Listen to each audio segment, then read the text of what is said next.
കർണാടകത്തിലെ മംഗലാപുരം പട്ടണത്തിന് സമീപമുള്ള കുദ്രോളി എന്ന സ്ഥലത്ത് സ്ഥിതി ചെയ്യുന്ന ശ്രീ ഗോകർണനാഥ ക്ഷേത്രത്തിലേക്കാണ് ഇപ്പോൾ പ്രവേശിച്ചുകൊണ്ടിരിക്കുന്നത്.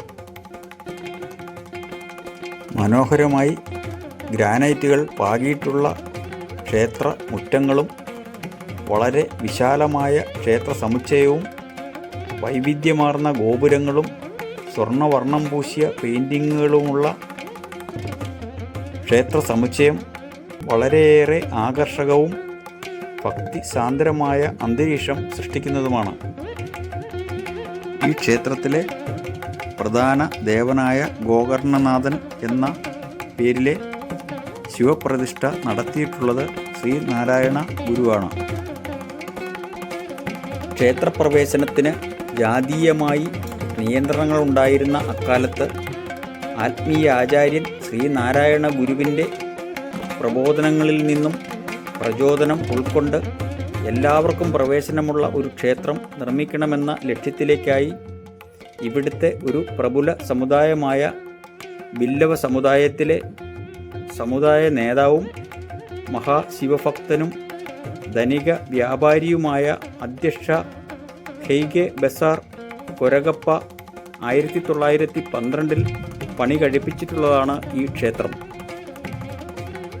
കാലക്രമേണ പലപ്പോഴായി നടത്തിയിട്ടുള്ള കൂട്ടിച്ചേർക്കലുകളും വികസന പ്രവർത്തനങ്ങളുമാണ് ഈ കാണുന്ന അതിമനോഹരവും പരിപാവനവുമായ ഈ ക്ഷേത്ര സമുച്ചയം ഭക്തജനങ്ങൾക്ക് കരഗതമാകുന്നതിന് ഇടയാക്കിയിട്ടുള്ളത്. ശിവപ്രതിഷ്ഠ നടത്തിയിട്ടുള്ള പ്രധാന ശ്രീകോവിലിന് വെളിയിൽ സമീപത്തായി ശ്രീനാരായണ ഗുരുദേവൻ്റെ ഒരു വെണ്ണക്കൽ വിഗ്രഹം സ്ഥാപിച്ച് അവിടെ പ്രത്യേകമായ പൂജകൾ നടത്തി വരുന്നതാണ്. ഇവിടെ എത്തുന്ന ഗുരുഭക്തർക്ക് കൗണ്ടറിൽ പണമടച്ച് പ്രത്യേകമായ ഗുരുപൂജ വഴിപാടുകൾ നടത്തുന്നതിന് സൗകര്യം ഉള്ളതാണ്. 1908 ബില്ലവ സമുദായത്തിലെ മുതിർന്ന നേതാക്കന്മാരും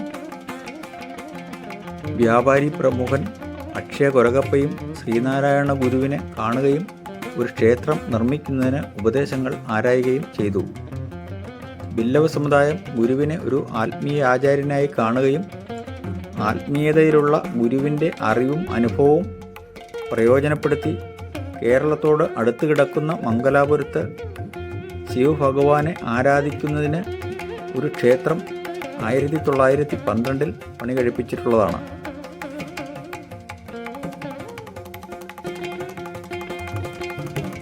ക്ഷേത്രത്തോട് ചേർന്ന് ധാരാളം വിവാഹങ്ങൾക്കും മറ്റും വേദിയാകുന്ന കമനീയമായി അലങ്കൃതമായ വലിയ ഒരു ഓഡിറ്റോറിയവും മനോഹരമായി പണിതീർത്തിട്ടുള്ള ഒരു ഓപ്പൺ സ്റ്റേജും നിർമ്മിച്ചിട്ടുള്ളതാണ്.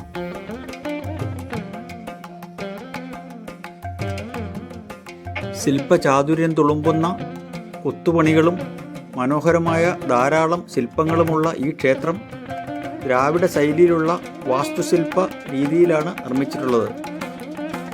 ഗുരുവിൻ്റെ ഉപദേശപ്രകാരം ഗണപതി, സുബ്രഹ്മണ്യൻ, അന്നപൂർണേശ്വരി, ഭൈരവൻ, നവഗ്രഹങ്ങൾ, ശനീശ്വരൻ, കൃഷ്ണൻ എന്നീ ദേവീദേവന്മാരുടെ വിഗ്രഹങ്ങളും ക്ഷേത്രത്തിൽ സ്ഥാപിച്ചിട്ടുള്ളതാണ്. കലാസൗന്ദര്യം തുളുമ്പുന്ന നിർമ്മിതികളാലും ഭഗവാൻ പരമശിവൻ്റെയും മറ്റും മനോഹരമായ ശില്പങ്ങളും സ്ഥാപിച്ചിട്ടുള്ള ഈ ക്ഷേത്രത്തിലെ ക്ഷേത്രക്കുളം ആരെയും ആകർഷിക്കുന്നതും വേറിട്ടതുമായ ഒരു കാഴ്ചയാണ്.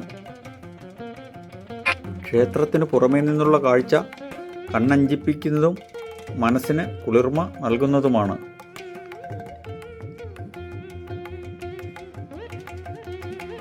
ശില്പചാതുര്യം തുളുമ്പുന്ന നിർമ്മാണ രീതികളും സ്വർണ്ണവർണ്ണത്തിലുള്ള പെയിൻറ്റിങ്ങുകളും ക്ഷേത്രത്തെ വളരെയേറെ ആകർഷകമാക്കുന്നതാണ്. വളരെ വൃത്തിയും വെടിപ്പുമുള്ള ക്ഷേത്രവും എല്ലായിടത്തും മനോഹരമായി ടൈൽ വിരിച്ച് പൂർണ്ണതയിലും കലാപരമായും പണിതീർത്തിട്ടുള്ള ക്ഷേത്ര പരിസരങ്ങളും മറ്റും നല്ലൊരു അനുഭവമാണ് നൽകുന്നത്. വിവിധ ദേവന്മാരുടെയും ദേവതകളുടെയും മറ്റും മനോഹരമായ ചിത്രങ്ങളാൽ അലങ്കരിച്ച ഗോപുരങ്ങളും ഹിന്ദു ഇതിഹാസങ്ങളിലെ രംഗങ്ങൾ ചുവർ ചിത്രങ്ങളാലും ഇവിടെ ചിത്രീകരിച്ചിട്ടുള്ളതാണ്. ഈ ക്ഷേത്രത്തിലെ പ്രധാന പ്രതിഷ്ഠ പ്രത്യേകമായ ശിവലിംഗം ശ്രീനാരായണ ഗുരുവാണ് കൊണ്ടുവന്നിട്ടുള്ളതെന്ന് പറയപ്പെടുന്നു. ഗുരുവിന് ഈ വിഗ്രഹം എവിടെ നിന്ന് ലഭിച്ചു എന്നോ എങ്ങനെ ലഭിച്ചു എന്നതും ഇപ്പോഴും അജ്ഞാതമായി തുടരുന്നു. മംഗലാപുരം പട്ടണത്തിനോട് ചേർന്ന് 2 കിലോമീറ്റർ മാത്രം മാറിയുള്ള കുദ്രോളി എന്ന സ്ഥലത്തുള്ള ഈ ക്ഷേത്രം മംഗലാപുരത്ത് എത്തുന്നവർക്ക് പെട്ടെന്ന് എത്തിപ്പെടാൻ പറ്റുന്ന ഒരു സ്ഥലമാണ്.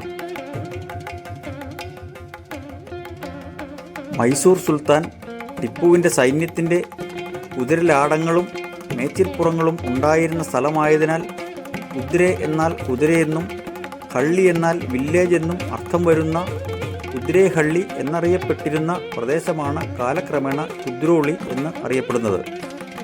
ക്ഷേത്ര സമുച്ചയത്തിൽ മനോഹരമായി പണിതിട്ടുള്ള ഷിർദി സായി ബാബ മന്ദിറും അതിന് സമീപത്തായി ഭീമാകാരമായ ഹനുമാന്റെ പ്രതിഷ്ഠ നടത്തിയിട്ടുള്ള ഹനുമാൻ മന്ദിറും സ്ഥാപിച്ചിട്ടുള്ളതാണ്.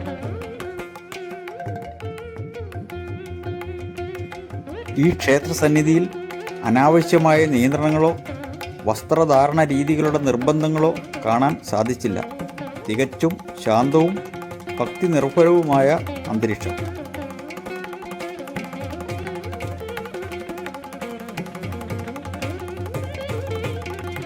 ചരിത്രവും സംസ്കാരവും പൈതൃകവും കലയും എല്ലാം ഒത്തുചേരുന്ന ഈ ക്ഷേത്ര സന്ദർശനം മനം നിറയുന്ന ഒരു അനുഭവം തന്നെയാണ്.